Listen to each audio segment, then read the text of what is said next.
আমরা সকলে প্রাণ খুলে দোয়া করব তার জীবনে। তাকে জানাই আন্তরিকভাবে ধন্যবাদ। উপস্থিত আছেন সদস্য সচিব,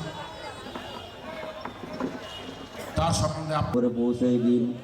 আল্লাহ মরহুমা খালেদা জিয়ার কবরকে আল্লাহ জান্নাতের বাগিচা আফরোজা খানম নাসির বিচার দোয়া জানাতুন করাইছে আল্লাহ যে উদ্দেশ্যে দোয়ার আয়োজন ইয়ার মি আই গুলাদ গুল শাজুদা গশতা আনতা ফাগফির লি মাগফিরাতাম মিন ইনদিক ওয়ারহামনি ইন্নাকা।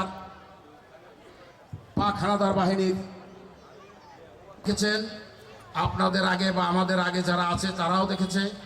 বেগম খালেদা সহ সকল পর্যায়ের অতিথিবৃন্দ,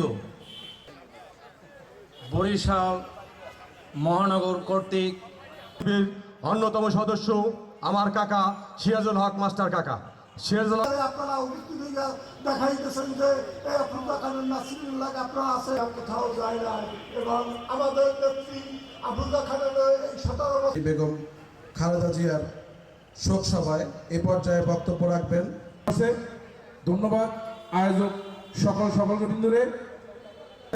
বরিশাল মহানগর বিএনপির সম্মানিত যুগ্ম আহ্বায়ক তাকে রাজনীতি থেকে বিরত করার জন্য দেশের বাইরে যেতে বলেছিলেন, কিন্তু নাসির এবং সাইফুল আবার সাথে 2012 সালে ইফতার মাহফিল ও চীন মজলিসে গেছিলাম।